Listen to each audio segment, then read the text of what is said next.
না যাব বৃন্দাবনে ধামে। বৃন্দাবনে রানী কে, রাজা কে গো মা? বৃন্দাবনে রাজা হচ্ছে রাধা রানী। বৃন্দাবনে ধামে গিয়ে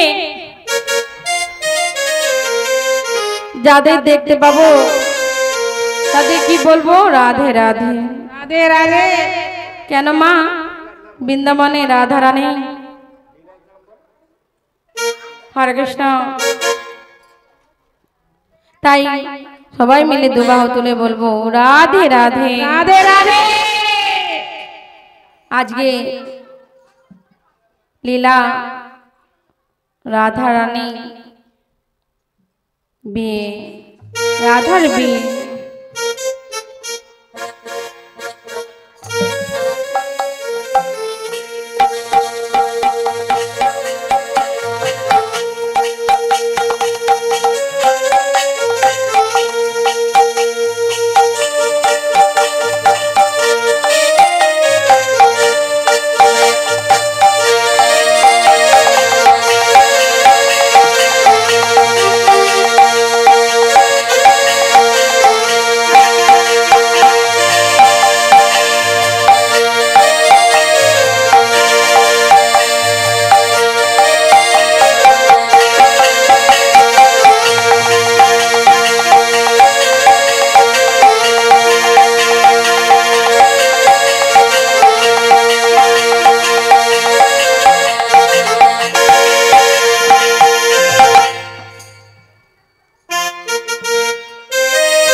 গৌর সুন্দর আমার ভক্তগণকে সঙ্গে নিয়ে সুরধুনী কুল আলো করে চলে যাচ্ছে।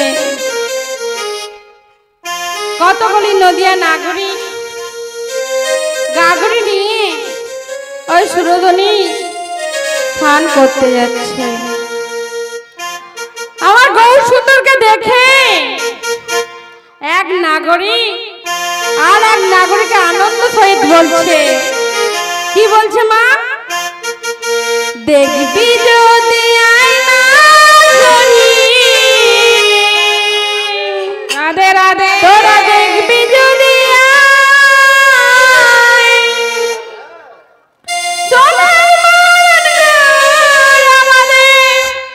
নেচে নেচে যায়, দেখবি যদি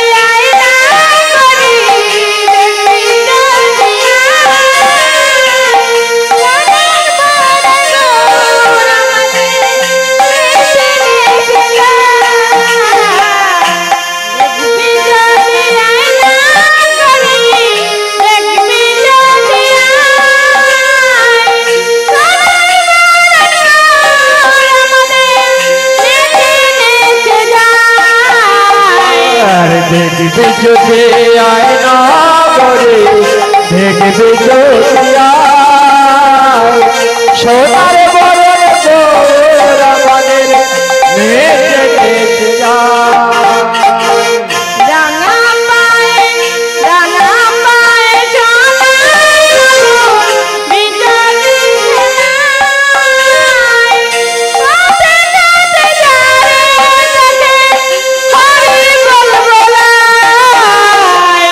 রাঙা পায়ে সোনার নুপুর বিজলি খেলায়, পথে ঘাট যারে দেখে ওই বলায়।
নবদ্বীপ, শান্তিপুর, মায়াপুর সদাই অন্তর্যামী গোবিন্দ সাধন ভজন হয়। তাই মা সাধুগুরু বৈষ্ণবের নাম যে বদনে আনে সে 10টা ব্রাহ্মণের ক্ষমতা রাখতে পারে মা। কোন ব্যক্তি যদি সাধুগুরু বৈষ্ণবের চরণ সেবা করতে পারে তিনি 100 ব্রাহ্মণের ক্ষমতা রাখতে পারেন। যা কিছু গোবিন্দ চরণে অর্পণ করেছেন তিনি হচ্ছেন দুর্লভ, তাই মানব জন্মটাও দুর্লভ। শিবা সঙ্গনে আমার গৌরহরি পঞ্চরত্নের সঙ্গে নৃত্য করছে। নৃত্য করতে করতে গোদাধরের মুখ প্রাণ চেয়ে পূর্ব ভাবের কথা উদয় হলেন। সেই গদাধর হচ্ছে কে? বৃন্দাবনে রাধা রানী, রাধে রাধে। পূর্ণ শক্তি। তার রাধা রানী জন্ম হয়েছিল ব্রাহ্মণ পুরাণে, নাম ছিল বাঞ্ছা কল্পতরু। রাধে রাধে।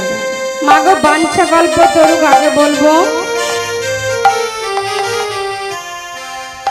শেষ ভাগে এক ব্রাহ্মণের সন্তান ছিল,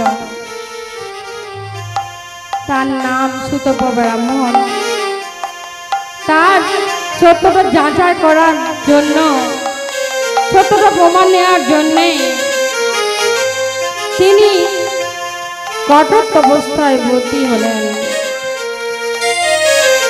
একটা বাঞ্ছা কল্পতরু কাকে বলবো মা? যে তরুর নিচে দাঁড়িয়ে আমাদের মনের কথা বলা যায়, সেই তরু যদি আমাদের মনের কথা পূরণ করেন তবেই তো তাকে বলবো বাঞ্ছা কল্পতরু। তাই মা সুতপা ব্রাহ্মণ আমার তখনকার নাম ছিল তারক ব্রহ্ম নাম। নারায়ণ পরা বেদা, নারায়ণ পরাক্ষরা, নারায়ণ পরা মুক্তি, নারায়ণ পরা গতি। রাধে রাধে। এই নাম আশ্রয় করে গ্রহণ করে কঠোর তপস্যায় বসলেন। দিনের পর দিন, মাসের পর মাস, বছরের পর বছর তিনি গোবিন্দকে ডাকছেন। এমনকি বার্ধক্য এসে গেলেন। অন্তর্যামী বাঞ্ছা কল্পতরু আমার থাকতে পারলেন না। সুতপ ব্রাহ্মণের কাছে এসে বলছে, শোনো সুতপ ব্রাহ্মণ, তোমার কি বর চাই? তখন সুতপ ব্রাহ্মণ কি বলছে? মনে মনে বর্ষায় জাগে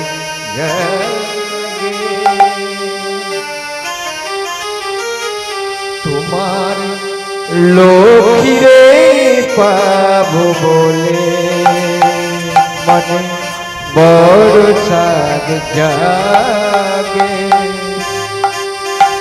তোমার লক্ষ্মীরে পাবো বলে। না না, এ অসম্ভব, এ সম্ভব নয়। শোনো সুতপ ব্রাহ্মণ, তুমি অনেকদিন তপস্যার ফলে তাই তোমার নাম দিয়েছি সুতপ ব্রাহ্মণ। লক্ষ্মী যে ত্রিজগতের মাতা, লক্ষ্মী যে সকলের মা, আমি এই বর তোমায় দিতে পারবো না। শোনো সুতপ ব্রাহ্মণ, তুমি অন্য কোনো বর কামনা করো। না ঠাকুর, আমার অন্য কোনো বর কামনা নেই ঠাকুর। অন্তর্যামী নারায়ণ আমার চলে গেলেন। সুতপা ব্রাহ্মণ আবার সেই কঠোর তপস্যায় ব্রতী হলেন। নয়ন জলে বর্ষণ করছে আর বলছে, হে গিরিধারী, গোলক বিহারী, ভক্ত ডাকিলে দান সারা দাও। হে গিরিধারী, গোলক বিহারী, ভক্ত ডাকিলে দান সারা দাও।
প্রভু দেখা দাও, তুমি একবার দেখা দাও। বাচ্চা কল্পতরু থাকতে না পেরে সেই সুতপা ব্রাহ্মণের কাছে এসে বলছে, সুতপা তুমি অন্য কোনো বর কামনা করো না প্রভু, বর যদি দিতেই হয় প্রভু আপনি এই বরই আমাকে দিন।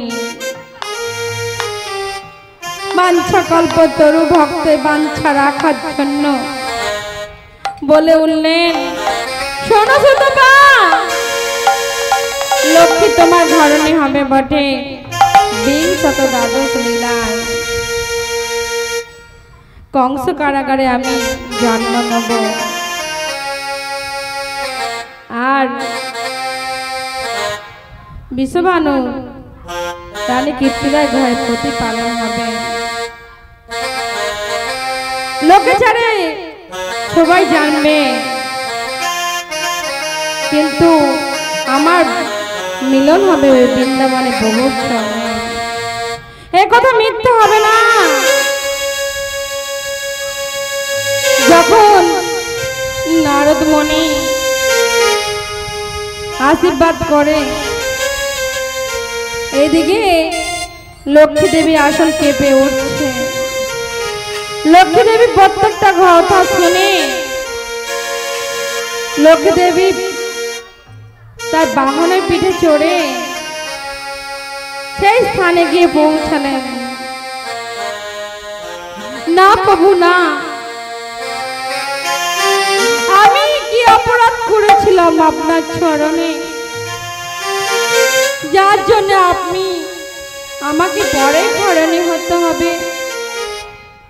না প্রভু না, আপনার ভক্তের মান আপনি রাখতেই পারেন, কিন্তু এখন তো কিছু করার নেই। শোনো ঠাকুর, শোনো নারায়ণ,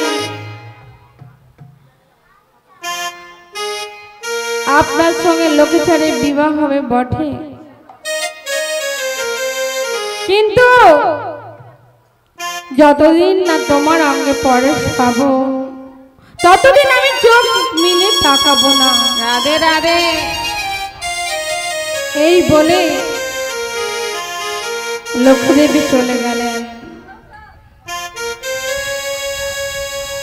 একদিন রানী কৃত্তিকা সখীদের নিয়ে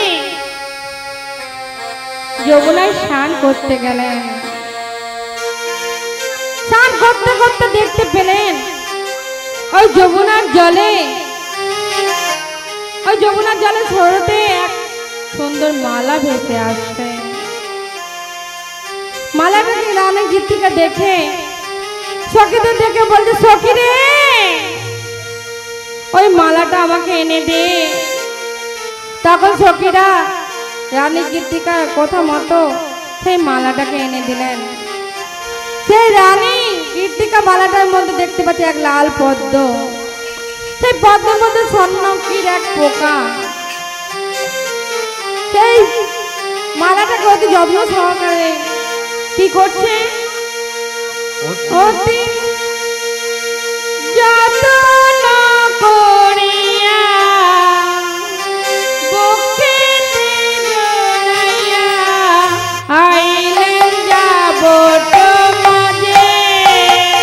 অতি যত্ন করিয়া বুকেতে জড়াইয়া আইলো যাবত মাঝে। অতি যত্ন করিয়া বুকেতে জড়াইয়া আইলেন যাবত মাঝে। ও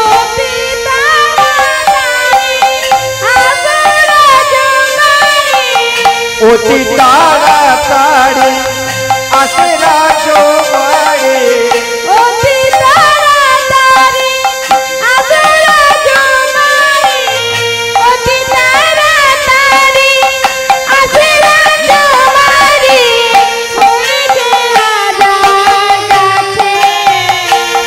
আর অতি তাড়াতাড়ি আসে রাজবাড়ি। অতি তাড়াতাড়ি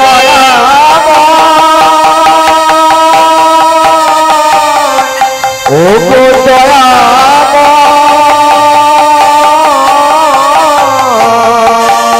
অতি তাড়াতাড়ি আসে রাজবাড়ি। অতি রাজার কাছে। ওই যমুনার জলে মালা ভেসে এলো। যমুনার জলে মালা ভেসে এলো। ওই যমুনার জলে মালা ভেসে এলো। যমুনার জলে মালা ভেসে এলো। পোকা ছিল। যমুনার জলে মালা ভেসে এলো।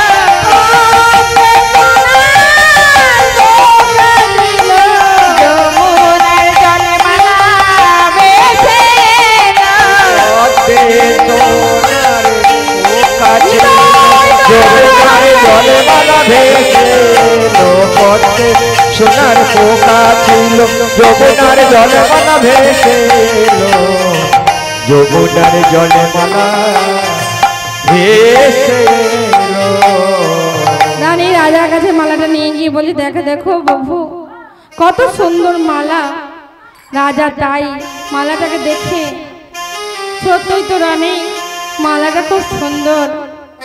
তুমি এই মালাটাকে নিয়ে এক স্বর্ণ হাড়ির মধ্যে রেখে দাও। রানী রাজার কথার মতো স্বর্ণ হাড়ির ভিতরে ওই মালাটাকে রেখে দিলেন। এক পক্ষকালে ওই স্বর্ণ হাড়ির ভিতর থেকে এক শব্দজাত কিছু কান্না ভেসে এলেন। রানী হাড়িটা খুলে দেখে এক সুন্দর কন্যা সন্তান, দেখতে অপরূপা, সারা বাড়ি ঝলমল করছে। রাধে রাধে। যেই কন্যা এত সুন্দর দেখতে, যেই কন্যা বাড়ি সারা বাড়ি আলোময় হয়ে গেছে, দোষের মধ্যে ভগবানের লীলা বুঝা ভার মাগো। সবই সুন্দর, একটি খারাপ, কি চোখ দুটো অন্ধ। গোবিন্দ লীলা বুঝা ভার মাগো। তাই কি বলছে মা? মৃদু মৃদু হাস্য তাহার মুখমণ্ডলে, নাগফুলের মতো কেশ কৃষ্ণ বর্ণখানি।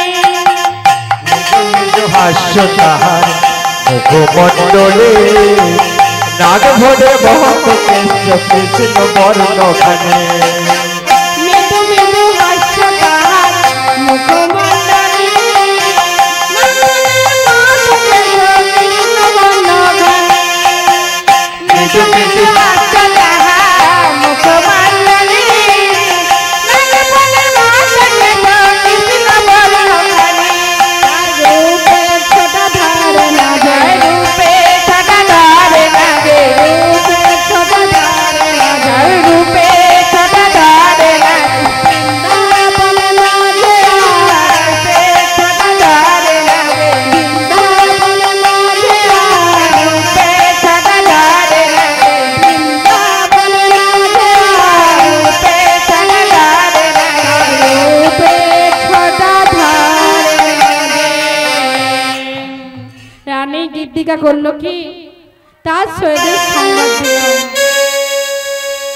যশোমতীকে সংবাদ কেমন দিচ্ছে? শোনো মা যশোমতী, গত ভাদ্র মাসে অষ্টমী তিথিতে আমার এক কন্যা সন্তান হয়েছে। দেখতে অপরূপা, দোষের মধ্যে চোখ দুটো অন্ধ, ভগবান লীলা বুঝা ভার।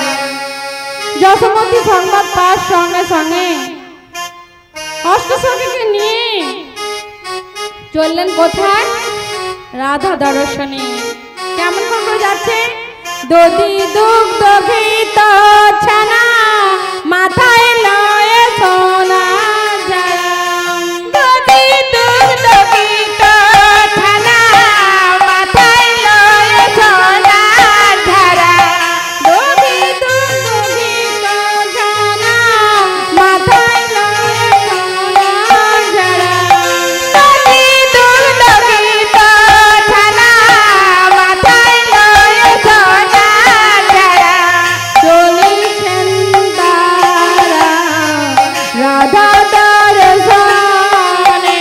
তারা নাচিতে নাচিতে চলে রাধা দর্শনে। তারা নাচিতে নাচিতে চলে রাধা দর্শনে। তারা নাচিতে নাচিতে চলে রাধা দর্শনে। আনন্দ ধারে না, তাদের আনন্দ ধারে না, আনন্দ ধারে না, তাদের আনন্দ ধারে না। রাধা দর্শনে চলে আনন্দ ধারে। রাধা দর্শনে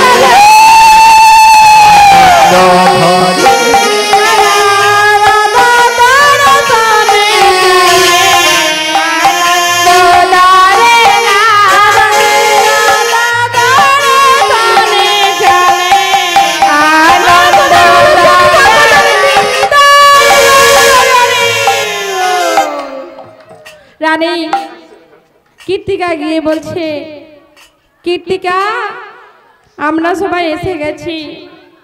কীর্তিকা মা আমার সবাইকে বাড়ির ভিতরে নিয়ে গেছে, বসতে আসন দিয়েছে, যে যার কথা বলতে ব্যস্ত। এটি অন্তর্যাম গোবিন্দ আমার পূর্বে কথা মতো রাধা রামে পরশিবে বলে মাকে খুব জ্বালাতন করছে। আর এইদিকে মাকে কৃষ্ণ জ্বালাতন করছে আর মনে মনে বলতে চাইছে। কি বলতে চাইছে গো মা? মাগো নামায় দাও নামায় দাও নামায়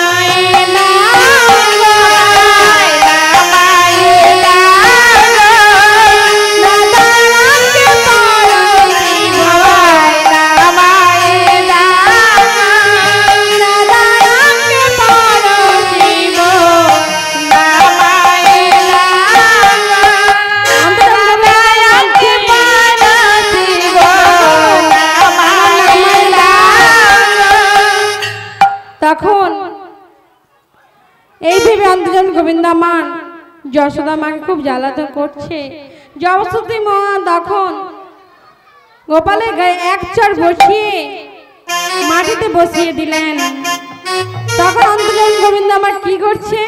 আমার গড়ি দেয় গো, আমার গড়ি দেয় গো, আমার গড়ি দেয় গো, আমার গড়ি দেয় গো, রাধা রঙে পরশিবে গড়ি দেয় গো, রাধা রঙে পরশিবে আমার গড়ি দেয় গো। অন্তর্জন গোবিন্দ আমার ক্ষমা করে দিচ্ছে। এদিকে রাধা রানী আমার রাধা রঙে রাধা কৃষ্ণ মিলবে বলে দু চরণ উপেক্ষণ করে যেন বলতে চাইছে দু